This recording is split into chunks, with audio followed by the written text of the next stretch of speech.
Hi everyone, Vacha here from Recording Studio 9 and thanks for joining me again today. Are you looking for an audio interface on a budget without compromising quality, with options and functionality that will allow you to record from a microphone, plug your guitar directly into an interface and maybe a keyboard as well, and then using the USB connection to record multi-track in your DAW and at the same time give you the functionality to be able to listen back the previously recorded tracks to record more tracks in your DAW as well.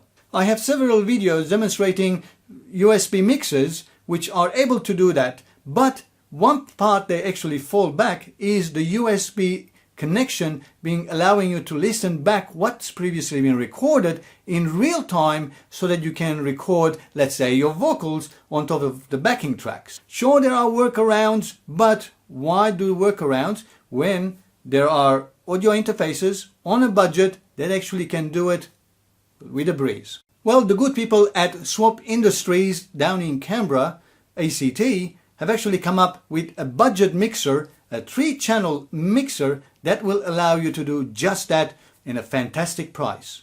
Well, for me to be able to demonstrate this product, the 3-channel mixer, the SM11 from Swamp Industries, the generous people at Swamp Industries have actually purchased one for me to open up, test it and try it out and review it and see if it actually fits to all of our budget recording studio needs.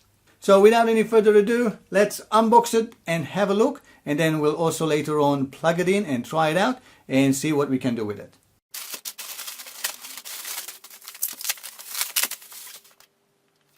Well, the SM11 from Swamp Industries. Manual. The USB cable. And the tiny audio interface. Well, it's made of metal. That is really fantastic news. I mean, a lot of the times you will find all of these small audio interfaces in plastic, but this is all metal everywhere, which is really great to see. So let's have a closer look and see what it has on there. This is the Swamp Industries SM11 3-channel USB mixer audio interface. It comes with combination socket of XLR and TRS jack input, where we can connect a microphone, a guitar, or line level input by selecting guitar or line level with the switch. It provides 48 volt phantom power and it has gain control. Channel 2 and 3 are TRS inputs for line level, and we can control that with the level for channel 2 and 3. It provides a main monitoring output as well as headphone output. We can connect headphones and TRS output for our speakers or monitors. And this USB playback volume allows us to control the amount of audio signal coming back from our PC to listen on our headphones or on our monitors. The unit itself is actually powered by the USB connection from your computer, so no external power supply required.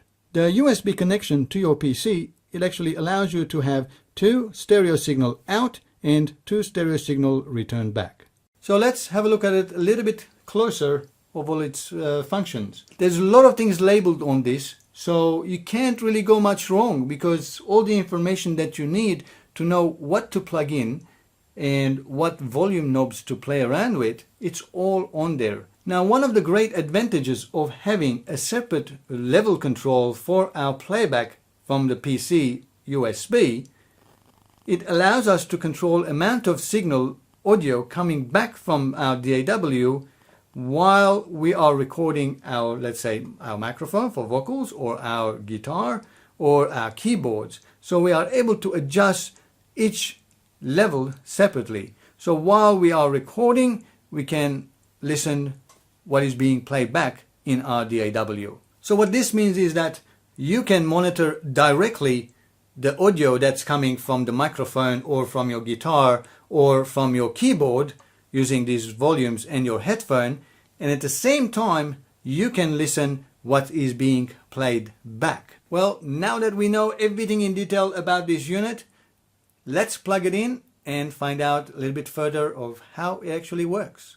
Okay, I have my XLR cable, male and female, and so the female bit actually goes into the microphone like that, and then the male side will actually plug in to the mixer, and you can't really put the wrong way, there's only goes one way, so you can try, it won't go in, and it will only go one way, and click in, and it's all plugged in. Make sure we have all the levels at 0, and next I'm gonna plug my headphone in to the headphone output, and then the USB cable at the back, and on the other end I'm gonna plug in to the laptop. There we go. We actually get a blue light right over there indicating that there is power now and it's all functional. There is no power switch, so as soon as you plug it in, it's ready to go. Now, one other cable that I'm going to plug in, which is not needed or required if you are doing recording. This wire is sole purpose of it so that I can get the audio sound directly from the mixer into the video camera. So I'm going to use this jack wires, plug into the output. This is the output where normally you will have speakers connected, and that's where they're going. And at the other end I'm going to plug this behind the video camera so you can actually hear exactly what I'm going to be hearing in my headphones. Now that I have everything connected, I've got the phantom power turned on and the microphone level turned up as well. And what you're hearing me now is from the ISK BM900 microphone going into the mixer, and the audio output where it normally goes to the monitors is actually going to my video camera, so you can actually hear exactly what is happening. So let's give it a try.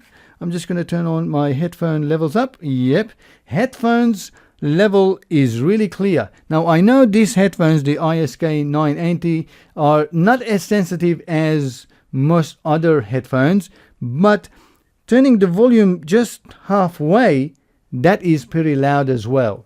So it's quite impressive. So the headphone amplification in the SM11 is quite loud. That is a second impression that impressive option that I actually found in this mixer. A lot of the times it's very low and you can hardly hear it, but we can certainly hear bright, clear audio that's coming from the microphone as well. So I've got my Studio One running. I've got a couple tracks added, so I'm just gonna arm for recording and then turn on monitoring. So what's going to be happening is, as I increase the volume of the USB playback, what we're going to hear mixed, blended to the direct audio that we are hearing is the sound going to the computer and coming back. So I'm just going to turn gently up, and I'm halfway there, and we should be able to hear a little bit of echo. That's the latency that we are hearing. Obviously, there's always going to be some latency, but this should not really affect the recording. You know, it's not as bad. It's just like a slapback echo. I try to decrease the buffer and the sampling rate, but that wasn't being able to actually do it, because the SM11 doesn't actually have its own drivers. It's just using the generic driver, the ASIO for all driver. So for that reason, it's a little bit slow in the latency, but I found that it shouldn't really affect it. And as we try to listen background music and try to add new tracks onto them, we will find that it's quite usable. But again, it's just over 10 millisecond or about 15 millisecond of latency that's coming. So if I increase the volume all the way up, and that's at maximum level of coming back, so that's what you are hearing. So let's give it a try. Let's record something and then we listen it back and see what happens. This is a demonstration recording of the Swamp Industries SM11 3-channel USB mixer audio interface. So let's have a listen what we recorded. There we go. A demonstration recording of the Swamp Industries SM11 3-channel USB mixer audio interface. There we go. It's nice and clear and it doesn't have any artifacts, anything. So we're getting, really nice and clear audio. So it records clear, it's playback clear. It's pretty good. It's pretty good. So what do I think of the SM11 from Swamp Industries after using it for a couple of days? It's a fantastic unit. It's well worth its money. For live, really great. For one-man band shows, it's really great. Plug in your microphone, plug in your guitar pedal output into the line level, connect your speakers, and where you go, you can actually do live performance with it. For a home studio, for bedroom production, really great. Plug your microphone, plug your guitar. Using the USB connection, you can record in your DAW as I have shown you. It's really great. The sampling rate of 48 kilohertz being the maximum, 44.1 or 48 kilohertz of your choice, and then 16-bit, still really great quality. I tested it, it's very clean and with no distortion whatsoever. The headphone amplifier we built within, it's really great as well, loud and clear. So I would definitely recommend it if you're just starting to record music in your home. Or podcast recording. Anything you want to record. It's really great. Gaming? Fantastic. Plug your headphone in there. Plug a good quality microphone for gaming with a headset, and you're way to go as well. So it's really great. So I would definitely recommend it. They've done a really great job on this SM11 from Swamp Industries. From me, it means get a thumbs up.